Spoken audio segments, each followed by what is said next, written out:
Hai guys, nama aku Amelia, dan aku punya cerita buat kalian. Hari ini, aku bakal cerita tentang waktu aku dipecat dan hidupku terancam hanya karena aku cantik. Waktu aku umur 15, kehidupan di rumah mulai berantakan. Sejak kecil, aku cuma berdua sama ayahku. Waktu ibu tiriku masuk dalam hidup kami, hidupku berubah dari baik-baik saja jadi berantakan.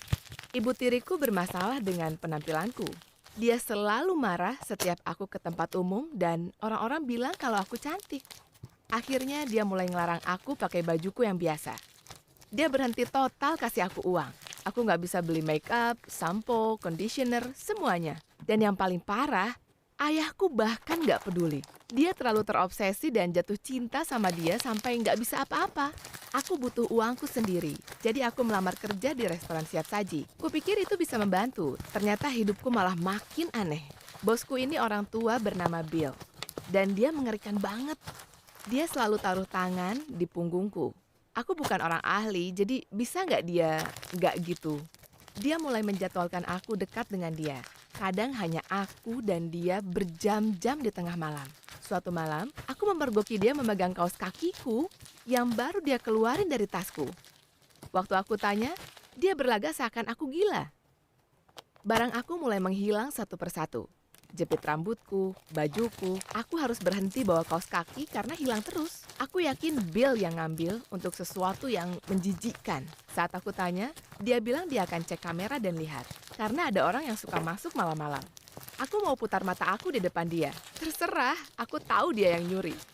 Seakan-akan masalah Bill ini nggak cukup, ada lagi satu pelanggan yang datang dan bilang hal-hal aneh ke aku setiap hari. Umur dia 20 akhir dan dia selalu melongo liatin aku tiap aku lewat. Setelah dia pesan, dia suka duduk di ujung restoran dan ngeliatin aku. Yang lebih parah, aku sadar dia duduk di ujung sambil memegang dan mencium jepit rambut aku. Aku marah banget dan aku nggak kuat lagi. Aku datangi dia, aku ambil jepit rambutku dari tangannya dan aku buang. Bill bikin peringatan kalau aku kasar ke pelanggan. Waktu aku mau jelasin, dia nggak mau dengerin aku. Aku kepikiran terus, apa jangan-jangan pelanggan itu yang menyelinap ke ruang belakang selama ini? Apa Bill selama ini jujur? Pelanggan ini mulai nanya aku tentang kabar saudara dan orang tuaku. Dia bahkan tahu nama mereka. Aku takut banget, kok bisa orang ini tahu segitu banyak tentang aku? Apa dia nyuri data-data dari kantor? Saat aku lagi nggak kerja, aku nggak khawatir tentang ini. Ya, hingga suatu hari, waktu aku dapat pesan. Hai, ini John dari kerjaan. Kenapa kamu nggak angkat? Kamu mau kencan sama aku atau enggak? Aku nggak tahu gimana dia bisa dapat nomorku. Aku balas dan bilang kalau dia salah sambung, tapi dia nggak menyerah. Dia bilang dia tahu itu nomorku dan aku harus berhenti mempermainkan dia. Dia bilang aku terlalu cantik untuk gak berharap dapat perhatian. Aku blok nomornya, aku gak tahu harus apa lagi. Sejak saat itu, John jadi lebih agresif. Dia suka teriak di kasir karena aku gak balas chat dia. Aku bertahan beberapa hari, sampai aku gak kuat lagi. Aku teriak ke dia, hanya karena saya cantik, bukan artinya saya punya hutang apapun sama Anda. Saya manusia biasa, jangan ganggu saya. Waktu bos aku dengar apa yang aku bilang, dia mengancam bakal pecat aku karena kasar ke pelanggan. Aku bilang aku merasa nggak aman. Dan dia bilang, kamu harap apa? Serius? Aku buru-buru ke mobil selesai shift. Udah mau nangis. Aku cuma mau diperlakukan kayak orang normal. Kenapa aku dianiaya cuma karena penampilanku yang beda? Di tengah jalan, aku dengar ada suara dari belakangku. Itu John, bertanya kapan kita bakal kencan. Aku mulai panik. Aku lihat dia mau memegang tanganku, dan aku lari secepatnya ke mobilku. Semua yang udah dia lakukan sampai titik ini, itu menyeramkan. Tapi ini lebih mengerikan. Aku berhasil masuk mobil waktu dia lari mendekati aku. Aku banting pintunya dan dia mulai mukul kaca mobil sambil bertanya kenapa aku diamin dia.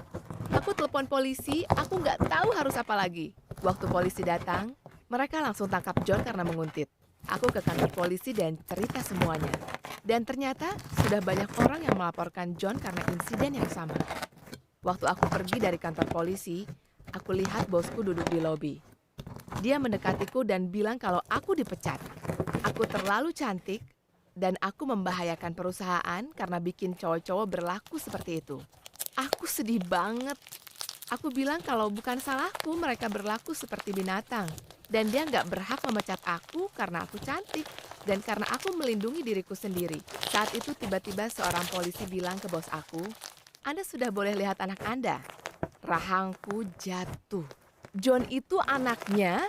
Pantas saja dia nggak mau dengerin aku. Itulah kenapa John punya nomor aku. Itulah kenapa John tahu kapan aku kerja. Selama ini bos aku berusaha menjaga anaknya yang menjijikan. Dengan senang hati, aku bisa bilang kalau aku sudah lebih baik. Aku menggugat perusahaan itu dan menang banyak uang karena penghentian yang salah. Sekarang aku tidak terima kalau orang menyalahkan aku karena kelakuan orang lain. Pria yang menjijikkan dan berlaku salah, itu bukan salahku, tapi salah mereka sendiri. Suka cerita tadi?